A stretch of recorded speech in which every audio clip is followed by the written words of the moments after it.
So Julie McLaughlin, Vice President of Business Development at Dynamic Energy, will talk through the obstacles that companies face when seeking to implement solar PV projects, how these obstacles can be overcome from advancements in solar technology, incentives programs, and turnkey solutions.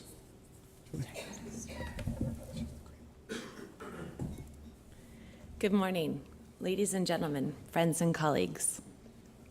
It's a pleasure to be here with you this morning. And first and foremost, I'd like to thank CDP for including Dynamic Energy in this meaningful workshop on closing the loop, and Stephen for leading this timely panel on the 3% solution. This morning is a special moment for me, as I feel like my life has come full circle. I started the paying chapter of my career, and that's not to say I could afford rent, here in this fantastic city working for a small carbon credit startup. 9 years, 5 countries, and 2 companies later, I'm back again in the very same city, speaking to like-minded professionals like you about the very issues that made me very passionate about clean energy in the first place. Clean energy, climate change, and emissions reductions. So it's a pretty exciting day. If you would all take a step up with me to the 50,000-foot level, I'd like to take a view of what is possible. And if I were to tell you that you could lead a low-risk project that would also help your company reduce its energy costs by 20% while increasing sustainability and reducing emissions, would you be interested? If I could tell you that this very same project would not require extra CapEx or special expertise internally, would you be even more interested? I hope that through the course of this morning's panel, I can show you that this sort of project is not just science fiction. By reviewing the cited obstacles to implementing emissions reduction projects in energy, showing you how you can access that untapped value through solar PV, and explaining what are the ideal candidates for those same projects. First, let's review the obstacles that Stephen outlined in his introduction. Capital constraints, low management priority, and lack of expertise. I've also included here respondents from a Bloomberg survey that outlined some of the same issues. Basically, lack of affordable financing and priorities elsewhere within the organization. So how do we overcome these obstacles? Of course, there's a number of energy projects that every company can invest in.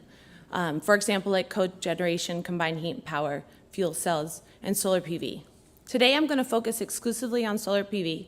Otherwise, you might get stuck listening to me through lunch. Now, if you're not in the solar game already, it's time to get off the bench. I can't tell you how many companies I've spoken with who are convinced that solar is uneconomical because they looked at it 4 years ago. Well, a lot can change in 4 years. For example, the cost of installing a solar project has come down from $5 a watt to $2 a watt in that same time. We have federal tax incentives that last through 2016. And many states like New York are offering incredibly attractive state incentives to implement projects. All of these drivers result in an IRR of between 12 and 18% after tax, with their pre-tax counterparts closer to 30. So it's a very exciting opportunity to invest in projects that reduce emissions reductions, increase sustainability, but also help you hedge against rising energy prices as coal plants come offline in the future.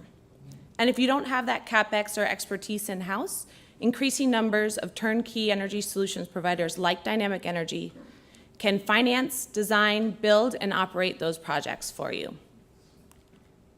So let's take a look at where the projects are most interesting within the US for solar PV. And the larger circles represent installed capacity, which is of course reflective of the higher incentives. Now, the reason why I have a circle around the Northeast is because, well, we're in the Northeast, and also a lot of people have the misconception that the Northeast is not good for solar. They often think about the Southwest or the South as a perfect fit for solar.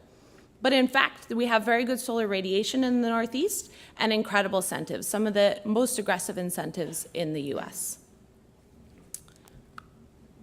I'd also just like to turn your attention to the visual of the declining costs of solar PV. In the last 6 years, PV panel costs have come down 80%, and subsequently we've seen an enormous and unprecedented installation of solar panels within the US. Let's dive into the details here, and I've highlighted, this is just an example project in Maryland, about 1.2 megawatts of installed capacity, costing $2.4 million.